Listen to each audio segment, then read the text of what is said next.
Good morning, good afternoon, good evening, wherever you are. Listen, thank you so much for tuning in, and thank you so much for the support on the content, on the podcast, on everything.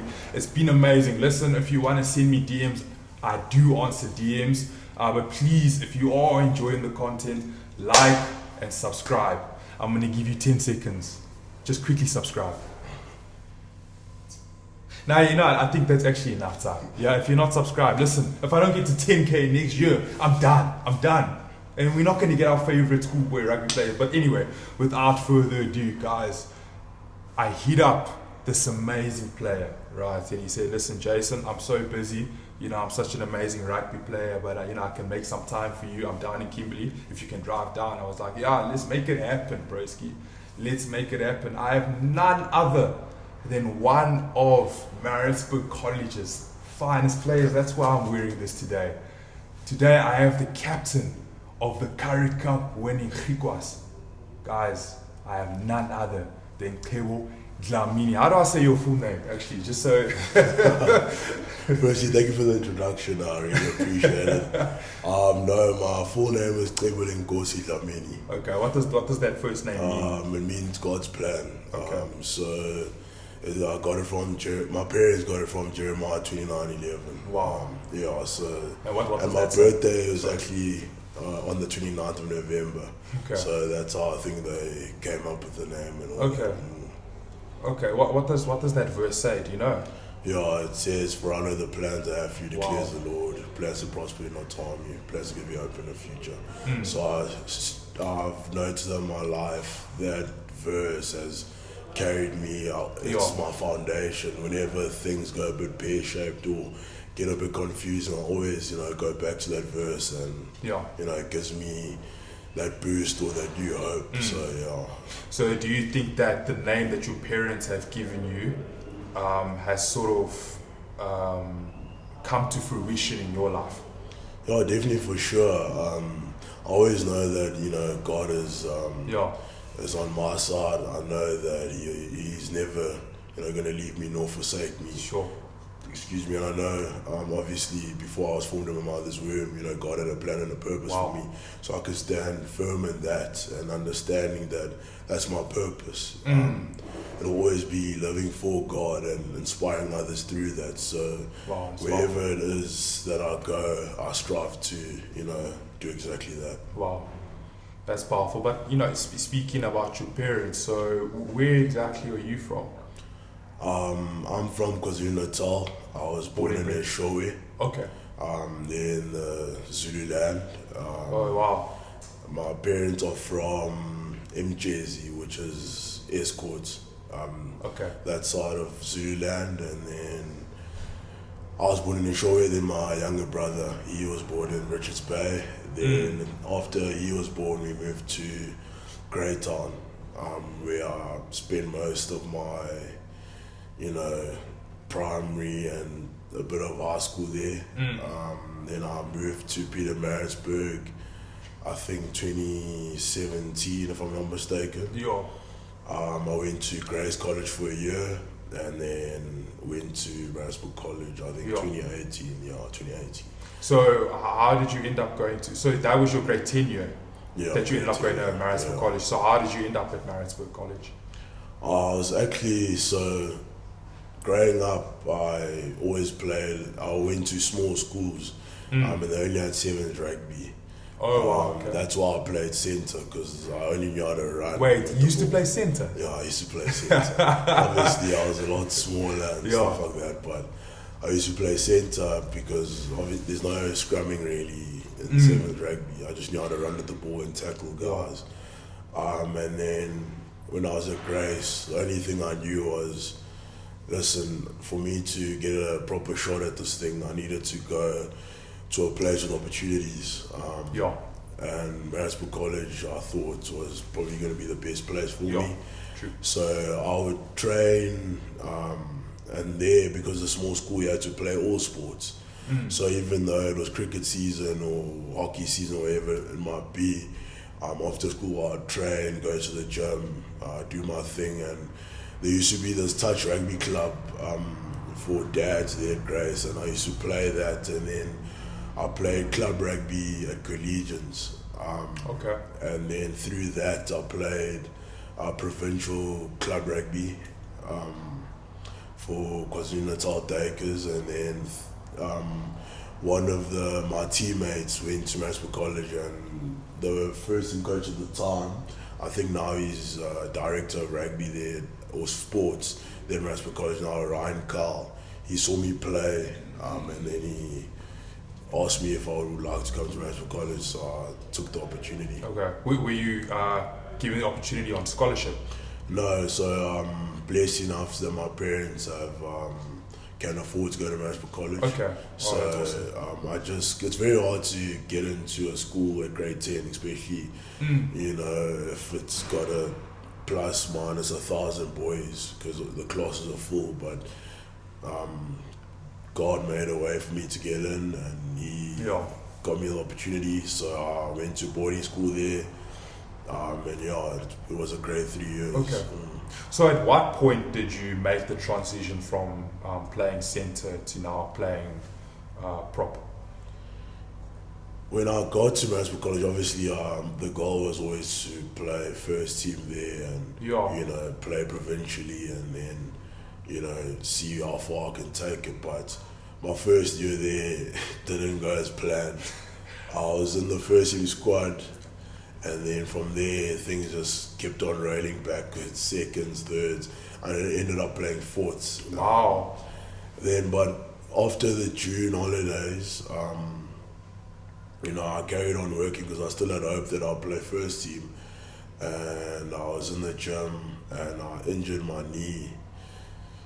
So then obviously my rugby season was over, went for an operation, and then when I was on crutches, I'd go to the gym, and then this coach, Dando Bofana, he was in the gym at the time. I think he used to coach one of the under-16 sides, and he said, listen, he thinks I'm strong and I've got the ball to be a good prop one day. What do I think? Sure. And he said he'll help me, you know, to work on my technique in terms of scrummaging, and I was open to it. So he told the first team coaches at the time that, listen, he thinks I've got potential. I just need a chance. So I worked hard in the gym. Obviously I was a centre, so I was a lot smaller. You know, get stronger, put on a bit of weight, you know, learn some scrummaging technique. And then I got a chance. The coach at the time were Matt Fraser and, you know, Renaud Leroux. So I worked hard and got an opportunity, and from there I never looked back. So you say you were quite a bit smaller, so if you had to guess, how much do you think you weighed when you were playing in the centre? I was probably 88 to 90 kg. Okay. And then in your grade 11 year, when you were, you know, playing for the first side, you had a starting position. How much did you weigh then? 105, I think. Yeah, so so how did you manage to put on that much weight in such a small amount of time? So for me, I was always a big boy, so me being 88, 90, I was actually having to be very strict on my diet, to watch what I eat. So putting on weight for me was never hard. You know, like if I don't watch what I eat for a month, I could probably blow up to 95 or something like that. So it wasn't like a hard journey, but it was a lot of hours in the gym. Of course. You know, I had to eat a lot more than I did, and just through training, and I had a bit of time, so because of my injury I was only in the gym, so I had a couple of months to get there, but it was a big shift in terms of my body, because putting on that much weight, you know, it's going to make you a bit slower, especially in a few months. So it took time for me to adapt to that weight. But gradually I started getting used to being heavier, etc., etc. So I'd say a lot of time in the gym and just making sure you get your nutrition right. So obviously, you know, as someone who's played rugby, the difference between 12 and 3 is massive. I think number 3, or the front row in general, probably one of the hardest positions, most taxing positions that you can possibly play in. So which one did you actually prefer, if we're being honest? No, I love being a tight prop. You love being a tight end? So what about it do you enjoy that physicality and that scrummaging? Yeah, I mean, when I was a centre, I was still a very physical player. So I was the guy they looked to get game on. So the reason why I also like tight end prop, it's one of those positions where no one really appreciates, but every team knows they need a really good, strong tight end prop.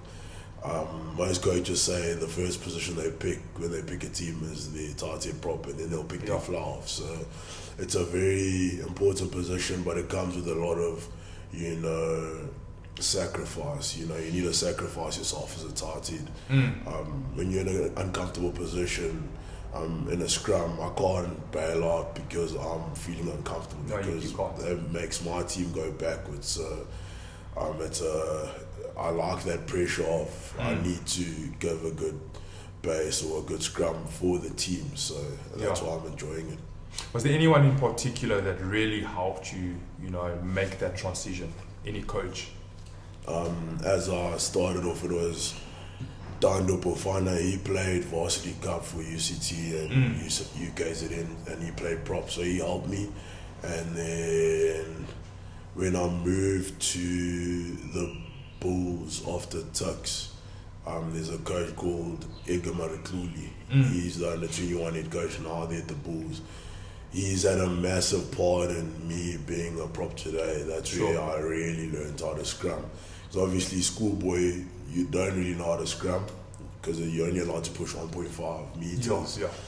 But when I was at the Bulls, that's where I really got my foundation in terms of scrummaging and enjoying it, because it's a part of the game where it's mostly mentality. So yes, it's technique, but mentality, it's massive. So I would say Edgar Maritluli has really helped me, and then obviously moving to the Griquas as well. Coach Vian Dupria has also had a big part in me, learning and growing as a young tight end. So now obviously you've spoken about the difference in coaching, from going from schoolboy to now going semi-professional. So I think that's a good segue to talk about the difference between playing schoolboy rugby as a whole versus now going semi-professional versus now going professional. What do you think are the main differences? Or actually, let me be a bit more specific. How are the training sessions in terms of intensity as you move up? So for me, I've been blessed to obviously, take the longer route and, feel every level. So obviously going from first team, and I played provincial in grade 11 as well, to Varsity Cup, and then to junior level, professionally into senior level. I've felt the intensity and all. But the biggest difference for me, I'd say, is mentality and mindset. Because you get players where one moment they're playing, Graven Week, and then the next year they're playing for the Springboks like a Kane and Rudy. And you can't tell me that, your body has changed that much. It had to be a shift in mindset. So that's very interesting. I'd say intensity gets a lot higher the higher you climb. But obviously, as you get better and grow, you get to adapt to that level that you're playing in. So let's talk a bit more about, before we move completely over to the professional side, let's talk a bit more about Maritzburg College. Obviously, Maritzburg College is a school that has, rich rugby tradition. One of the oldest boys' schools in South Africa, 1863. What's the culture of rugby there at Maritzburg College? Because, for example, I've done a lot of interviews with Grey College guys where they've said to me, if the first team loses, it affects the whole school, it affects the whole vibe. So would you say it's the same at Maritzburg College? No, rugby is massive in Maritzburg College. You know, you come in as a second former grade 8 and you want to play for the first team. You know, you look up to guys that have, you know, gone further after school and became Springboks. You know, you want that for yourself. And the teachers as well, you know, they support a first team rugby player as well.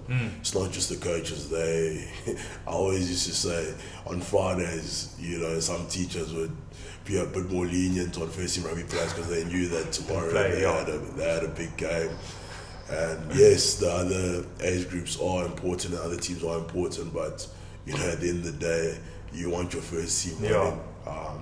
And it's actually quite special because you know you're representing not just yourself, but you're representing the school with such a proud history. And there's a lot of big players in South African rugby that have represented Maritzburg College. So for you to be a part of that is very special, and it's an honor and a privilege. So I'd say if the first team loses, then that week is quite sour. So would you say, because obviously Maritzburg College's hockey is, I think, brilliant as well. Would you say that there's more emphasis put on the first team rugby as opposed to hockey? Yeah, but the hockey is appreciated because I think they've been number one in South Africa for a couple of years. I'm not too sure what the rankings are now, but when I was there, I think for 5 years in a row, they had the best players and most SA Cup players. Exactly. But I mean, it's all boys school at the end of the day. You know, rugby always takes the importance and the praise. So, you know, you spoke about, you know, those guys who have gone before you and have represented, you know, Maritzburg College and then gone on to do great things. Were there any players in particular that you looked up to? For me, obviously the likes of Jesse Creel, Bruce James, Joel Stransky. I mean, all of them are backline players, but I mean, a player like Nkunu Na recently, I remember when I was in grade 10, he was very welcoming, you know, and he was the first team captain as well. And was he head boy as well? Yeah, he was head boy, and we would train together. So to see him, you know, move from loose forward to prop, and then you know, going to the Sharks, making that shift, and then, you know, earning national colours, it almost paves a way for you because it's not like you hearing stories, you watch them go through all of that.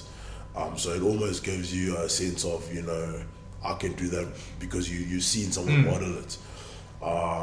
But my first team coach as well, Renaud Leroux, he was a big player at Maritzburg College. He unfortunately got an injury that made him stop playing, but he was a big schoolboy rugby player. Sure.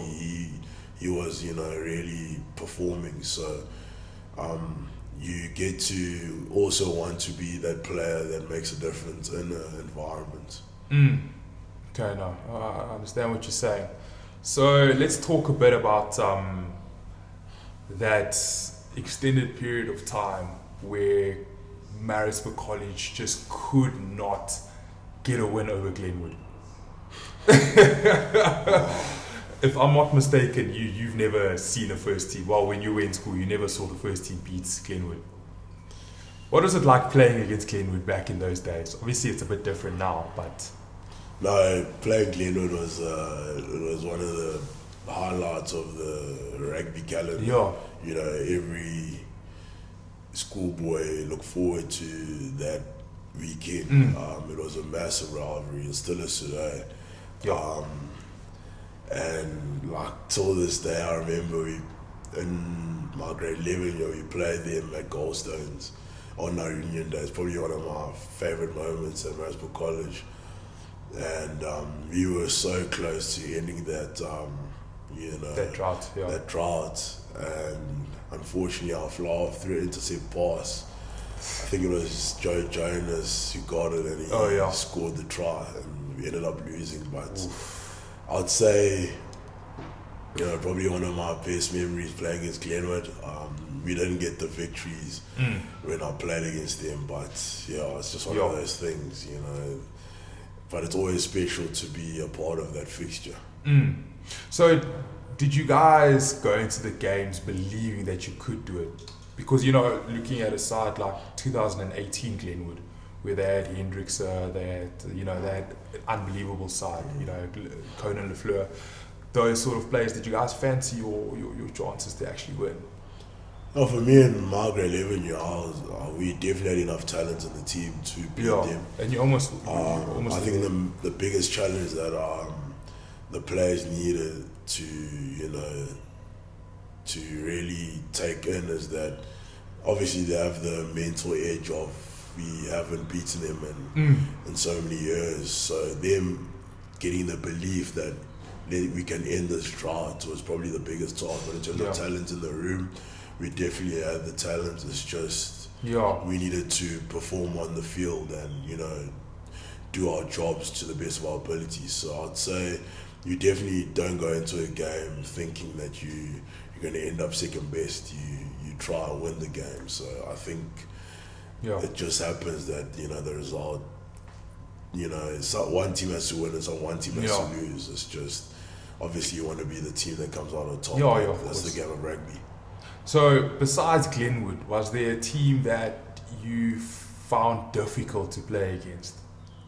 Afis was tough.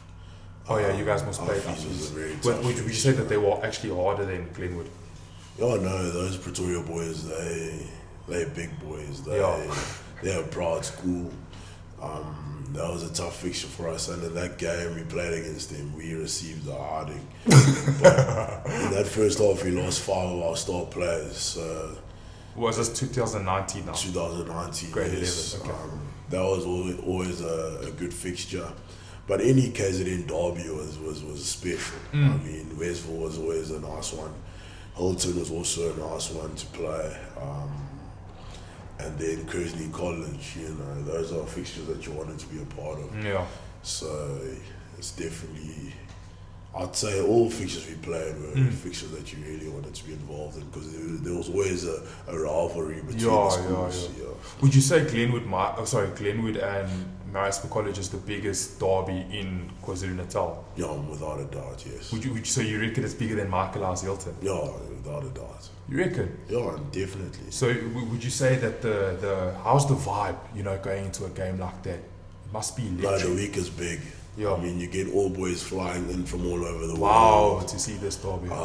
That's incredible. You get proud, you know, first team players coming in to do jersey handovers. Wow. The school itself, you know, you can feel that we play Glenwood this weekend. So, yes, you know, Hilton versus Michaelhouse also is a big fixture, but I'd say it doesn't go past Maritzburg College versus Glenwood. Yeah. Okay, no, I do tend to agree with you. So obviously you were grade 11 2019, and obviously we know 2020 COVID struck. What was your feeling about that? How did you feel about the class of 2020 as a first team rugby side? No, I was very confident in that, in our grade 11s that were coming in, and the core that we had from 2019. We had a lot of lessons in 2019 that made us, you know, mature as players. And I was looking forward to that season. We played against Northern, which ended in a draw, but the place we were in terms of from the pre-season into that first game, I felt like we were in a very good place to perform.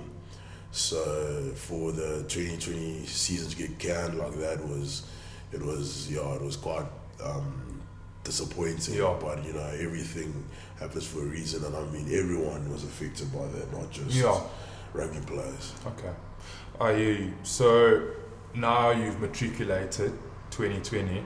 I see a lot of these guys, you know, sign contracts already in their matric year. So I know that you went to the Bulls after school. Did you already sign the contract to go to the Bulls while you were in matric, or when did that happen?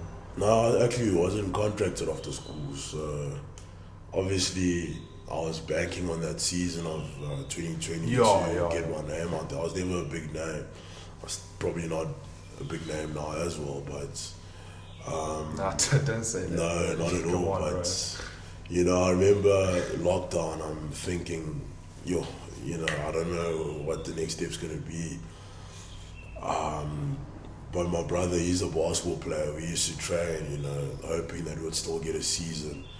I was probably in the best shape of my life that lockdown, just because I had hope, and I wanted to be ready. And I remember I put together a tribute video and I posted it on YouTube, and then I got opportunities at in Bloem, University of Free State, there, Shimlas, UCT, Wits, those were those 3 universities that offered me a full bursary, and I chose UCT.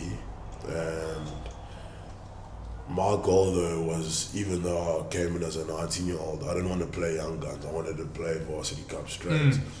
And that time we only got our results in March, I think, in 2021. So I asked my parents, listen, I want to give myself the best opportunity to play Varsity Cup. Can I go up to Cape Town or down to Cape Town to, go to the pre-season? And obviously at the time, I didn't have a place to stay there, but one of my friends, Teori Kruger, he played for DHS and he was already there. And I stayed with him and I trained there.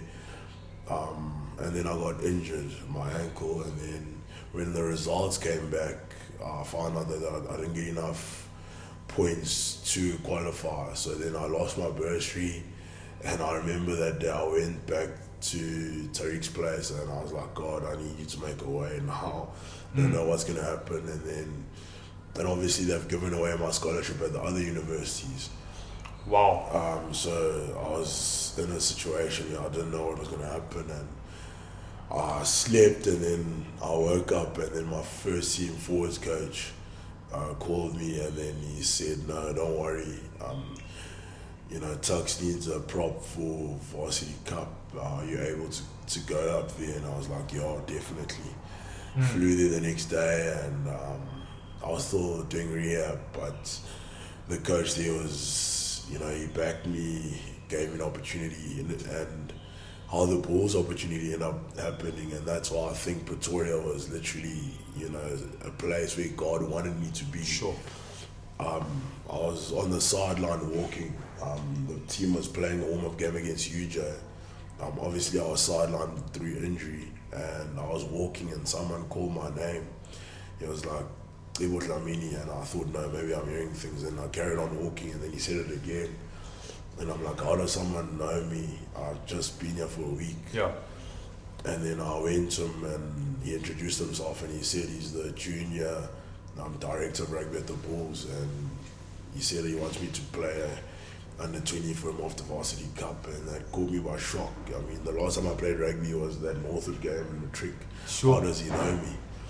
And after the Varsity Cup, I went there to the Bulls without a contract, but through working hard and trying to put yourself in the best position, I ended up starting all the games there at the Bulls at under 20. So it was quite a journey, and that's how I think, and I really truly believe Pretoria was the place for me to be. Yes, I didn't quite get to be in Cape Town where I originally thought I'd be, but God has a plan, as I mentioned earlier. Whatever the enemy meant for bad, God turns it into good, and it was quite unbelievable to witness. That's amazing. And if I'm not mistaken, you ended up being a Varsity Cup champion. Yeah, so it was quite special, as a 19-year-old winning the Varsity Cup. We had a really good side there. I think every single player in the team is now playing professional rugby today. So we really had a good team, and a lot of the senior players, they helped me, grow, and they supported me, and it was a very good experience. So you won Varsity Cup, and then also with the Bulls, I think you guys won the under-20 championship that year as well, if I'm not mistaken. No, so the under-20s, we fell short against Western Province. Oh, shucks. In Cape Town, but then under-21 the next year. I had the privilege of captaining that side, and Oh, wow. we were able to win the under-21 championship. So that was also a special moment for me. So when did the captaincy thing start? Did it start in school, where you were given the opportunity to be captain? I didn't captain the first side at Maritzburg College, but I was vice captain. Okay. So that's where I started realizing that I have been blessed with leadership skills and capabilities. So I always just worked on my character, and God has found a way to make me the man that I am today. As I grow my relationship with Jesus, you get certain characteristics and you start growing as a man, and I think that's where the leadership part of me came out, just being a leader for myself as a man. And I remember, the under-21 coach, Hayden Griquas, that made me captain for under-21, he told me, as a player, you need to be able to lead yourself, and then you lead the group. So he always said, for you to be a good leader, you need to obviously lead yourself, and then you can think about leading the group. So if you're a good leader in terms of how you carry yourself as a player, he thinks then you can be a good leader for a group as a whole. So that's always stuck to me. Even if you're not in a place where you're a captain, you can always lead yourself well. And that will also help when you have a family one day. As a man, you see as the head of the house. So you need to be a good leader in terms of yourself as a human being. Yeah. But then that will carry out to your wife and your kids, and then to the rest of the world where God positioned you. So what does the phrase lead yourself mean to you? For me, it starts off with your character, who you are as a man, your values and your morals. And for me, I feel like that comes from, God running straight down and through other people. So the more I challenge myself in being a better man, a better Christian, I feel like that flows through me. So leading yourself means, when people aren't watching, what type of man are you? Sure. Who does your family see you as? Who does your small circle of friends see you as? It's all good being a leader in terms of when you put in a place of power in a group or in a workplace, but do your family see you as that man? Sure. And do your friends see you as that man? Because that's very important. You want to be seen as a good, strong leader in your circles as well. So that's what it means to me. Yeah. Okay, so now you're done with under-21. Now, did you move directly from varsity? Also, it was varsity balls, and then did you then move directly to the Griquas? Yeah, I found out I got an opportunity at the Griquas. I think it was during under-21 or just before.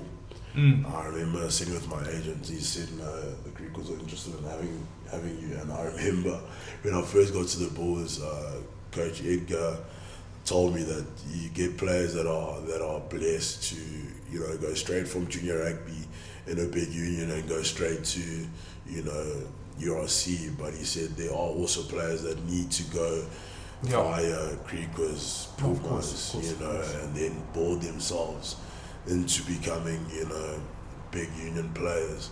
And I never thought that would be me, because I always dreamt of, going straight from junior rugby to senior rugby at a big union and then becoming a Springbok. So, but when that moment happened, I was like, I remember having this conversation with Coach Edgar. So it was a scary thought, but also at the same time, it was exciting for me. Yeah. Getting an opportunity to go to a place and play senior rugby. At the Bulls, I think they contract about 50, 60 players, and only maybe 3 or 4 players, carry on and make it further in that group. So and go play URC, and go play URC, or even just at the Griquas. So getting that opportunity was a blessing for me. Yeah. And I knew that it was going to take a lot of hard work, because Coach Edgar also told me that Griquas, it's either you further your career there or that's where your career ends. There's no in between this. So I knew that going there, it was going to be a change in environment. It was going to be challenging, but it was something that I was used to. My whole life, I always had to fight. So it was a place where I knew, okay, I can, get better as a man and as a rugby player. Yeah. So what year did you end up coming to the Griquas? I got there end of 2022. End of 2022. Yeah. Okay, so you've been here for now 3 years. 3 years, yeah. And in general, what's it like being here, playing for the Griquas, being involved in the culture here in Kimberley? What's that been like in general? No, Griquas is special. The culture here is beautiful. Coaches, management, players are very close. It's almost a family, and when I came, it actually was a time where a lot of young players came. So we've been together for 3 years, and it's amazing to see how we've all grown as not just men, but as rugby players and as a group. So yes, the change of environment was, challenging because I came to a place where I've never been. It's an Afrikaans environment. Yes, I had that in Pretoria, but now it felt like it was a bit further from home. So it was something that I needed to adapt to, but it was amazing. I would never have it any other way. So it's been a blessing being here. So would you say rugby is quite big here in Kimberley? Yeah, after the Currie Cup, I realized what it meant to the city. Yeah. What the Griquas mean to the city. We came back after that final and people were lining up from, the outskirts of Kimberley all the way to the stadium welcoming us. Oh my goodness. And then on a Sunday afternoon, I never thought Kimberley had so many people. And then they welcomed us to the stadium and, we were able to thank the community for the support. And it was just beautiful to see. It was like, wow. And I remember, just being, day to day, people would always want to engage with you and try and know you as a person. So it was never just Cebo, the rugby player. They were actually interested in who you are. And that was special to me. Wow. The people here are lovely. So rugby is a big part of Kimberley. The Griquas is a big part of Kimberley, and it was special to witness how happy the people were. It felt like they wanted themselves, which they did. So it was very humbling to see how we were able to bring people together and inspire the next generation. So if I'm not mistaken, there was previously a Currie Cup final here. I think it was played between the Griquas and Pumas. Were you here at that point? I came here after that. But after that. People always tell me that was a big week in Kimberley. They filled that stadium. Yeah, it was packed.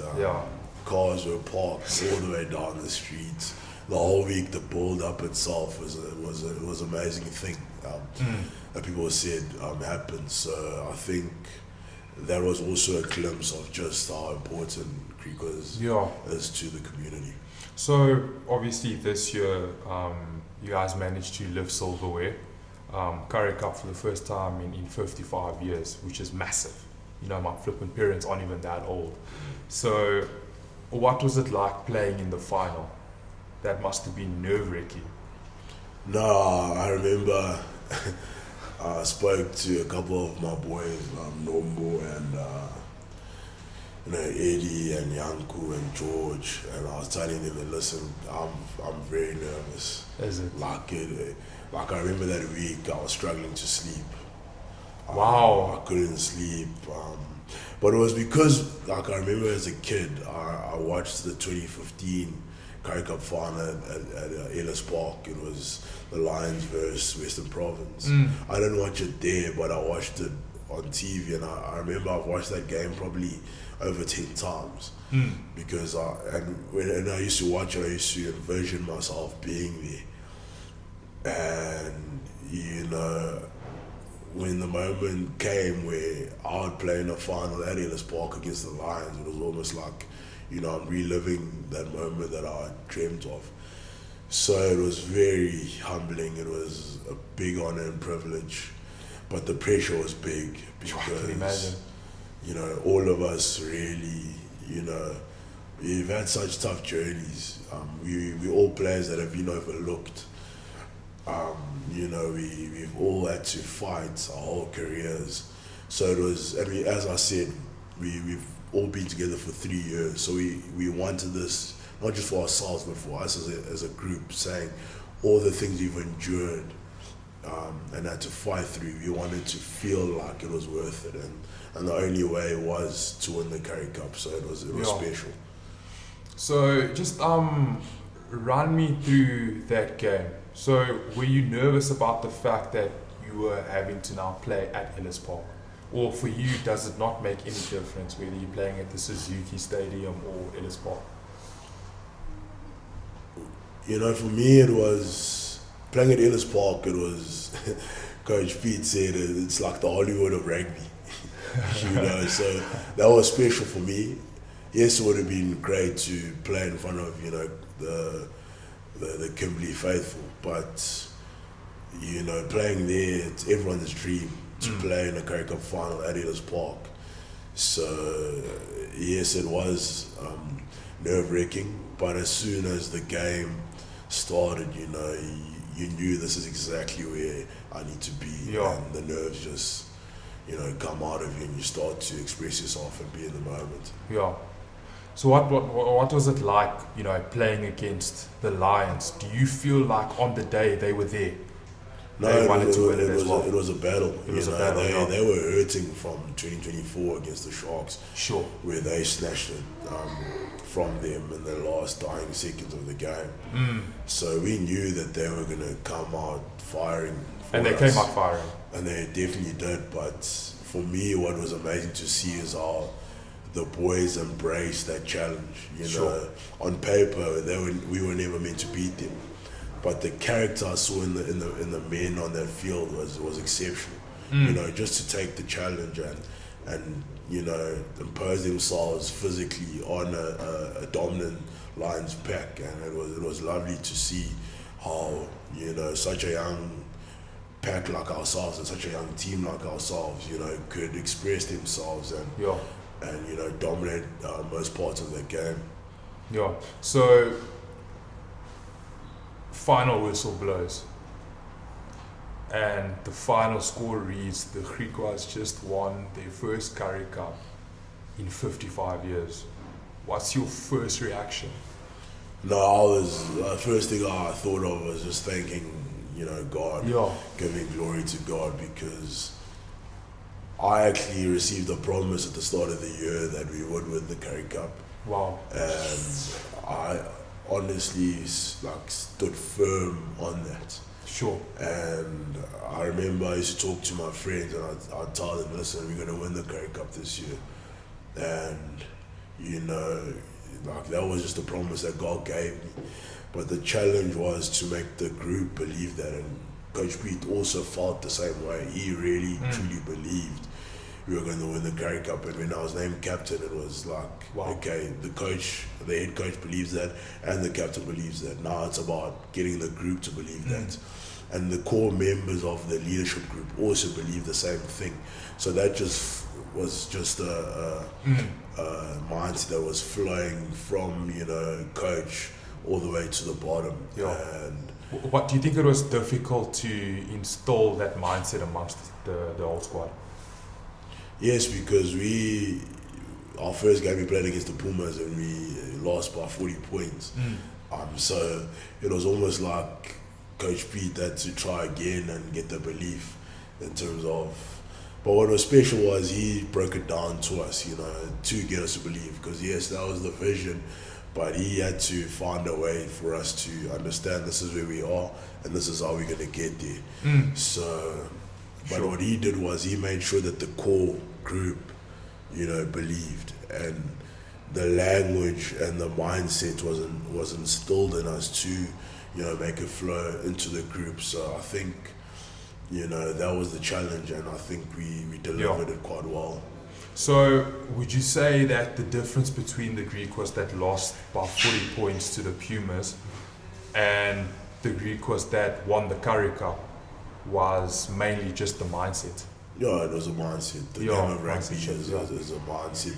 Yeah. You know, you gotta stop seeing yourself as a victim, as the young rugby players, as the players that, you know, you feel like the game owes you something, or you feel as if, you know, Kimberley's a small city, and it's a place where it's got a group of players and coaches that are overlooked. You have to get out of that and realize that you need to go out and compete, and that's the mindset. You need to go into a competition, and you need to go out there, you know, wanting to win.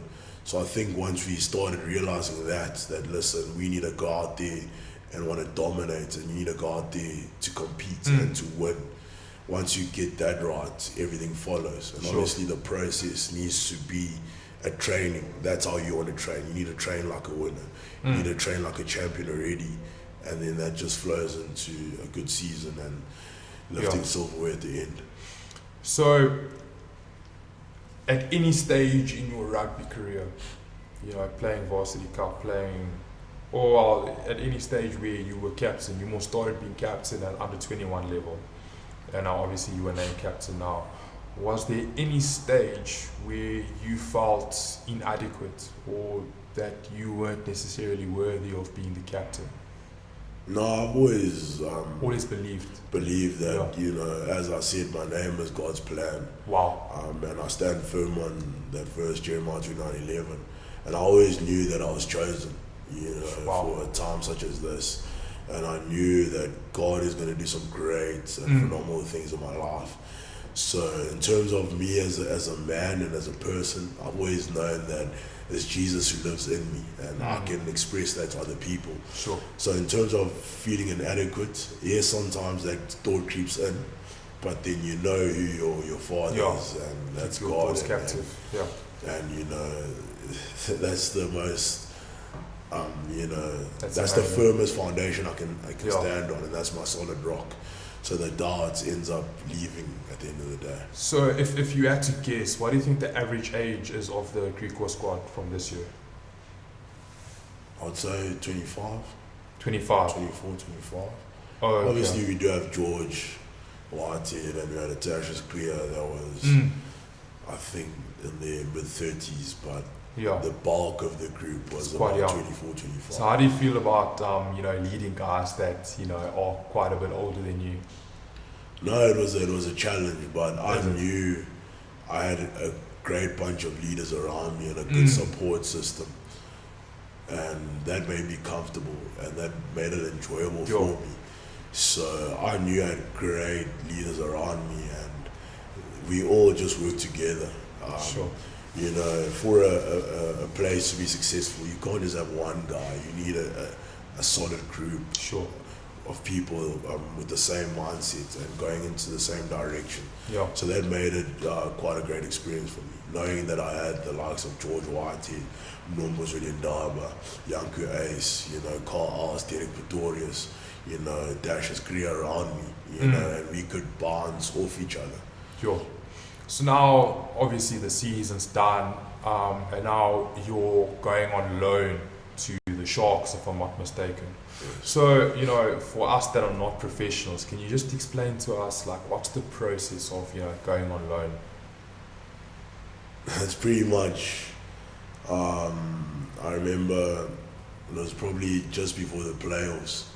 I found out that the Sharks wanted to use me in the URC, and you know, they sent a contract, a loan agreement of, I think, 4 or 5 months, where I can go learn and get better. And Coach Pete, he was more than willing to let me go, because he's always believed in me as a player, and he always wanted the best for me. So he thought that exposure was going to make me a better player. So straight after the Currie Cup, I went over there, and you know, I've been there now for almost 3 months. So yeah, that's the process. It's them giving you the opportunity, then you go over there and you become a player that side for a period of time. So what did you say is the main what did you say are the main differences between, you know, playing for the Griquas and, you know, playing your rugby for the Sharks? mindset. Is it? You It's know, just mindset. It's mindset. Intensity is a bit more. The quality of players around you are a bit better, more experienced. Yeah. No, of course. You're in an environment where you have so much greatness around you. Nothing there. There's nothing there that you don't like. Everything there is for you. You know, everything. The nutrition. You know, the doctors, the physios, the coaching, the players. Everything is there. It's just about you using the opportunity. Yeah. So it's not like at the Griquas where you know you need to make sure that you cover all those things, but at the Sharks it's given to you. Wow. And it's about how you use it. Yeah.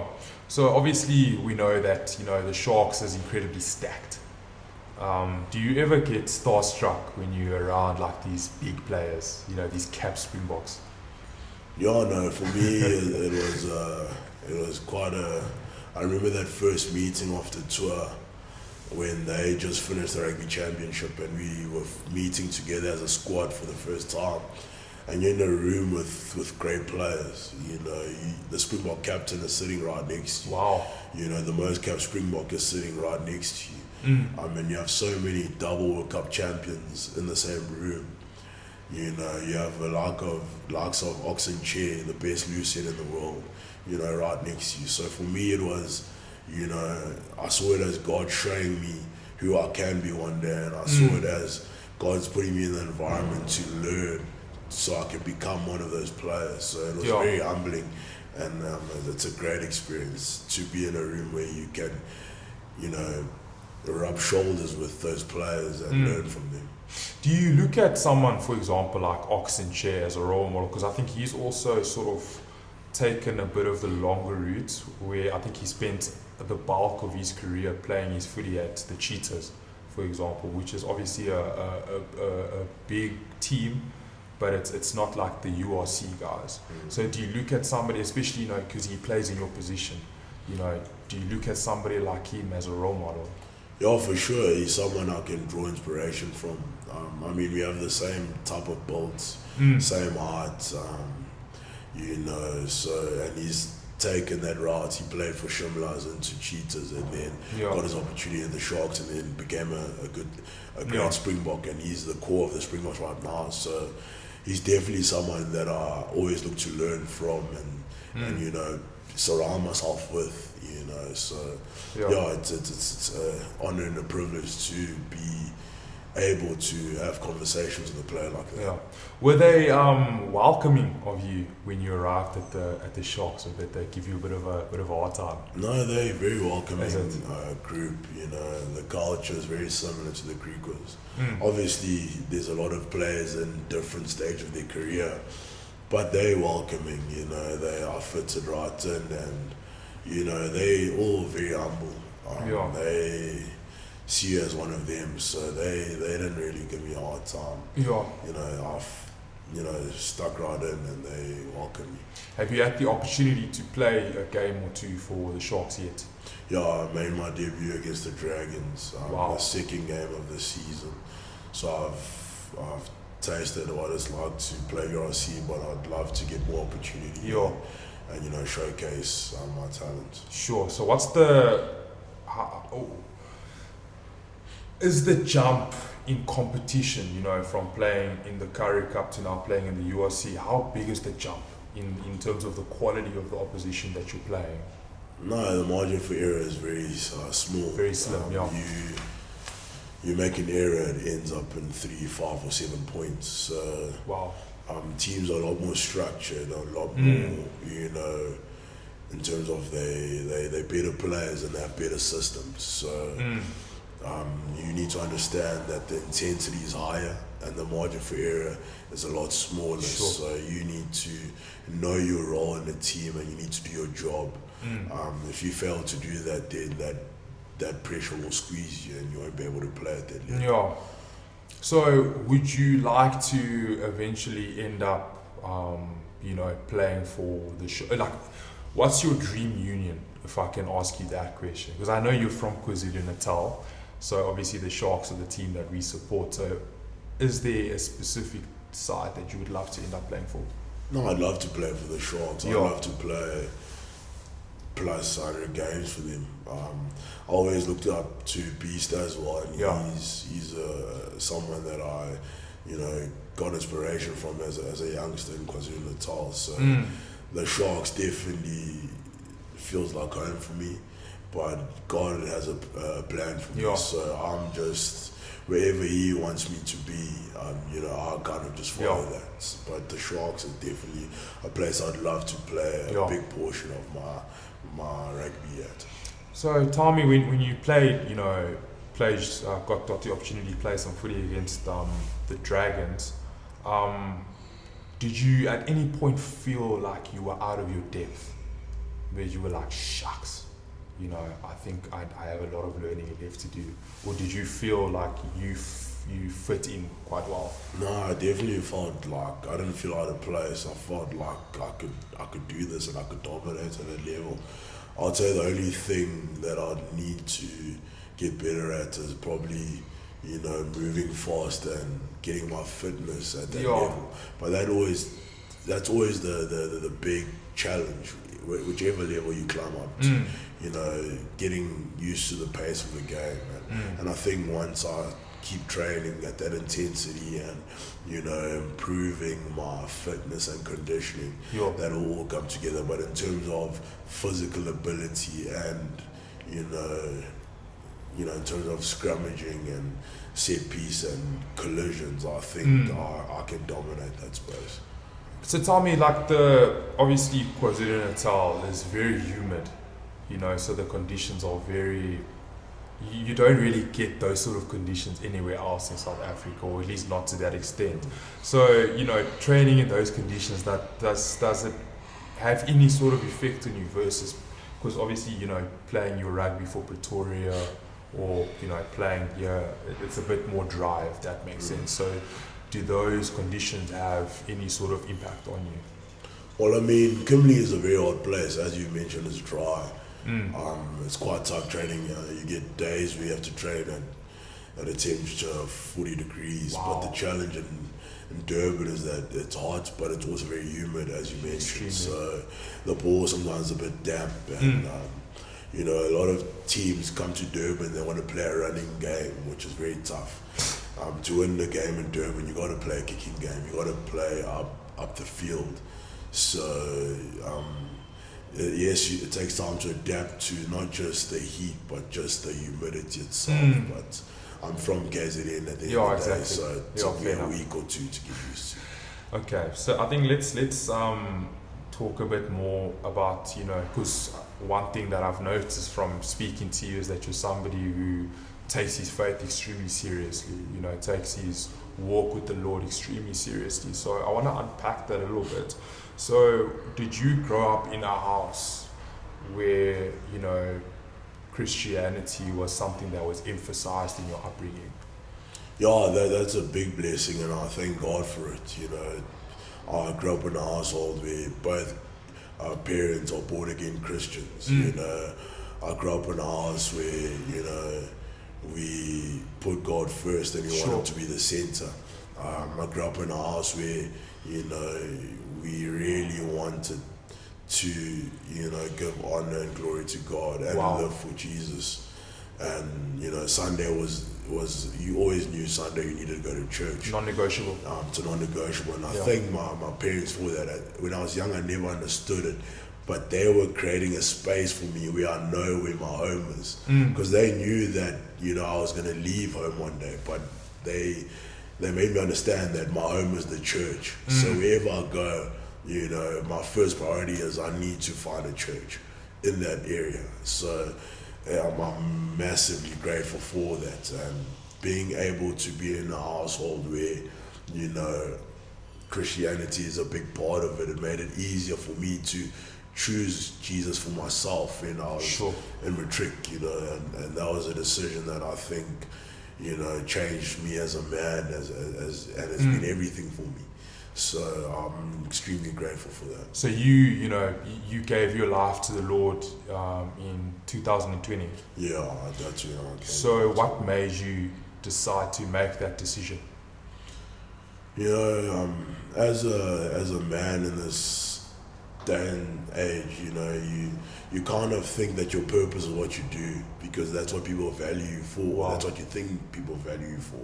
So in 2020, when rugby was taken away from me, where I thought most of my identity was in, I realized that, when it was gone, I felt empty. I felt like I was, I had no use in this world. But, I started spending more time with God and He touched me.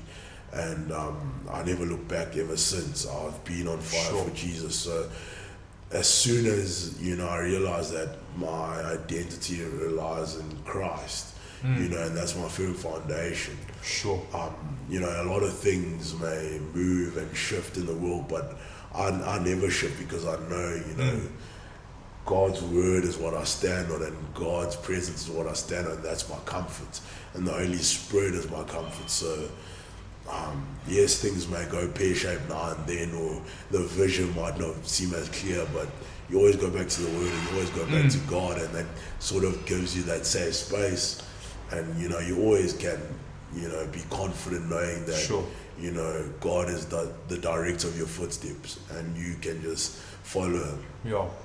So what do you think in your life was the main difference between before you decided to make that decision and afterwards? Before Christ, you obviously did, spiritually. So, a lot of things get you. You think you find joy and peace in all these worldly things, but that's not the truth. So as soon as you tap into that side of being born again, a whole new world, it gets brought into your life. You start tapping into that spiritual realm, and you have constant joy, peace, and love, flowing through you, and you begin to see things not just in a worldly view, but in a spiritual and in a godly view. So it's just a different experience that I can't explain to you. You have to experience it for yourself. It's unbelievable, and it's what's lovely about it is you never arrive. It's a constant journey that you thrive to live, and you strive to live for. So it's something that's unbelievable, and it's a constant journey. It's a tough journey, but it's something that I don't take lightly. Yeah. Now this one, I wanted to ask you, what would you say you're the most grateful to the Lord for, in general?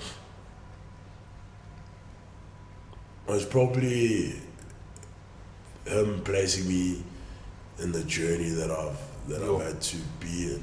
There's so many valuable lessons that He's used in my life to draw me nearer to Him. And I thank God for that, because it's they say salvation is really a gift, and people don't understand that. There's people who never get to experience God for years, and sometimes when we're Christians we think that it's so easy, but it's not. It really isn't. So just Him placing me in the journey that I've been in is a big blessing. Sometimes you feel like it's a bit tough, but because He gives you the strength, the courage, and the boldness, it makes it so much easier to walk in it. But I'd say I'm extremely grateful for the part that He's put me in. So obviously, you've played rugby at different levels, and you've been a part of many different groups. Would you say that, playing footy as a professional, semi-professional, obviously playing in Varsity Cup, would you say that your teammates and coaches and the people around are very accommodating for, not just what you believe, but your level of conviction? No, most definitely. I mean, when you have the Holy Spirit in you, people, they can feel it instantly. And they'll actually adapt to you for that. They kind of know what to invite you to and what to talk to you about and what not to. So it's kind of crazy that when you have Jesus in you, that people accept you for that, and then we're blessed here in South Africa that you don't get stoned to death because you believe in Jesus. Nice. So true. I'd say the challenge is trying to get that culture in a team where people follow Jesus. And in the rugby community, I think we're getting better at that. that people are not just, rugby players, but they try to become better men and try to become better men of God. So do you guys ever pray? That's one thing that I love, that we pray before and after games. When we start off a new season, we pray, and we try and have Bible studies as well once a week. So it's quite special to have an environment where. So you guys do you try have Bible studies? Yeah, so okay. Our strength and conditioning coach, Jock, he hosts them once a week in the morning, and that's a amazing. few of the players come, and we sometimes get opportunities where he's not the only one sharing, but different people can share something. So it's a culture that we're trying to get better. So it's lovely. And would you say that you guys are making good progress in that regard? Yeah, for sure. You can see the growth in a man That's when you amazing. first walked in here, and then now 3 years later, a lot more players are getting saved. So it's quite lovely to see. Because you're in Kimberley, you are in CRC. Yes. Quite involved, would you say? Do you serve on Sundays? I serve on Sundays. I'm a leader in the student structure. Wow. So I'm definitely quite involved. What's your position in the structures? So I've got 4 home cells underneath me. So I think that's an overseer or supervisor. Okay. So that's being amazing. able to have an influence and an impact in the students, which the youth is so important. And they are the future for tomorrow. So bringing Jesus and helping them in that journey is something that I really enjoy. So would you say that there's quite a few guys you play for the Griquas that are in CRC? Yeah, there's quite a lot actually. Albert Liebenberg, Gershon Weir, Dylan Mott, Dandre Dalport, Gustav Erlang. When Gustav Durant, he was also here. So there's quite a few. Yeah, there's quite a few that I can just think of on the top of my head. So how do you feel about the fact that, obviously, I think sometimes maybe you guys as professional rugby players might sometimes forget is that you guys are sort of, I don't want to use the word celebrity, but you are basically that. So how do you feel about the fact that, these guys that are looked up to are serving the Lord? No, it's special, it's lovely. Because, once you can get people that have been blessed in their, in their world, then, you can influence people that are trying to be like that as well. And if they see that the center of getting there is Jesus, they'll begin to start, trying to, seek that faith and that Christianity. So, if people of that have been blessed of being in power and that have been blessed in their careers can, live for Christ, the younger generation will see that that's the only way of life. That's amazing. So for you, you're just hell bent on bringing fame to the name of the Lord. Bringing fame to the name of Jesus. And that's definitely a challenge and something that you always need to strive to get better at, but that's the main goal. So now, let's say I'm somebody, that's, living in Kimberley, that's part of the greater Kimberley community, and I'm on the fence on whether I should start going to church or not. What would you say to me? For me, what I've seen is the most impactful way to get someone into going to church is, just show interest in them as a person. Get to know them. Genuine interest. Take them out for a coffee. Ask them about their life, where they come from. Create a relationship between you guys, because in the Bible it talks about love, and that's what gets people saved is how they see a Christian loving someone. So we want to always preach the gospel, but the gospel is just love, and Jesus is love. So if you can just show love to people and show genuine interest in them, they'll be more open to understanding where that comes from, because why is this guy so interested in who I am, and I'm not receiving that from other people. Sure. And that's where the conversation can now come in naturally, where I tell them, no, or the reason why I am like this is because of Jesus. Sure. And then you can share your testimony. Yeah. And through that, they'll be more than willing to go to church, and they can get that experience for themselves. Wow, that's amazing. So how's your time been at CRC Kimberley? Have you enjoyed your time there? Yeah, definitely. I've grown immensely as a man. Yeah. A big part of who I am now is through CRC Kimberley, so I'm extremely grateful for them. Have you been able to, have a relationship with the senior pastor? Yeah, no, Pastor Brian, he's a great leader. Sure. I get a lot of inspiration from him. He supports me. I can talk to him about everything. You know, we have a relationship. He backs me 100%, and it's lovely to have that.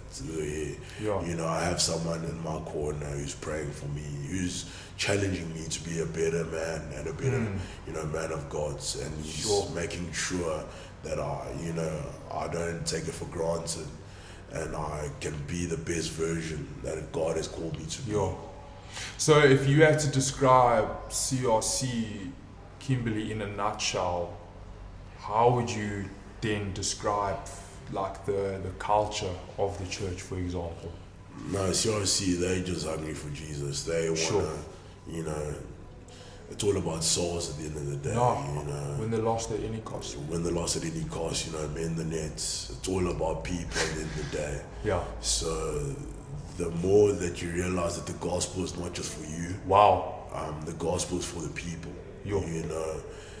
The Bible emphasizes a lot on, go out there, make disciples. Yes, you get saved, but you're getting saved, that's when the journey starts. Wow. And that's when you need to understand that, we're living in a spiritual battle. Sure. It's about how many souls, we can get to heaven. So once you realize that, and once you realize that it's about people, then, then you can start moving and getting better. Yeah. And the realization of once you start living for people, in terms of, you're not just living for yourself, you're living to inspire others. That's when you actually grow in your Christian journey. Wow. Because God realized that this guy has a heart for people. So the more I can fill him up, he knows that he's gonna, get that to other people. So I realized that's how you start growing. Yeah, he refreshes others will be refreshed himself. No, that's so what? Because obviously you've mentioned that you're a leader within the what structures again? Sorry. The student structure. The student structure. So what has been the biggest challenge? Being a leader within the student structures. What I realized about Kimberley, because of how small it is, a lot of the people here haven't been exposed to more than what they've grew up knowing. Wow. So getting them to understand that, God is a big God and God has a plan and a purpose for them, and they have a destiny, and getting them to tap into that has been the big challenge. Sure. So getting them to, come out of their small world and understanding that, they can achieve greatness, and there's more out there for them. There's way more out there for them, and the world is their oyster. Sure. So getting them to understand that, but obviously they need to see God, and God will reveal that to them. Wow. So if I can just focus on getting them touched and, helping them develop their mind into, being more mature Christians, I think that's been the biggest challenge. Sure. No, that's honestly, that's amazing. Everything that you've just said. Now, just to conclude, it's a question that I like to ask all of my guests. Once all is said and done, and you finished up your career, and you're old of age, when somebody says the name Cebo Dlamini, how do you want to be remembered? I want to be remembered as the man that made an impact in the environment, where Cebo Dlamini is, there needs to be an element of when Cebo went into that environment, the environment became better. The men in that environment became better. Yeah. Because you know, I'd like to see myself as that guy that challenges someone to become a better version of themselves. So that's how I'd like to be remembered. Sure. No, that's amazing. That is. But listen, I wanna say thank you for giving me this opportunity. Thank you very much for having me. I know that you're a bit busy, but yeah, listen, thank you so much for everything that you've imparted, and I know for a fact that somebody's going to be impacted. So yeah, listen, all the best on your career. I know that you have a lot in front of you, and thank you, man. Thank you very much, bro. It's a pleasure having you. And guys, make sure to check out this podcast. It's up and growing, but just know that you want to get involved. He's a special man chasing his dream, and it would be great if you guys can give him support. Thank you very much. Appreciate it.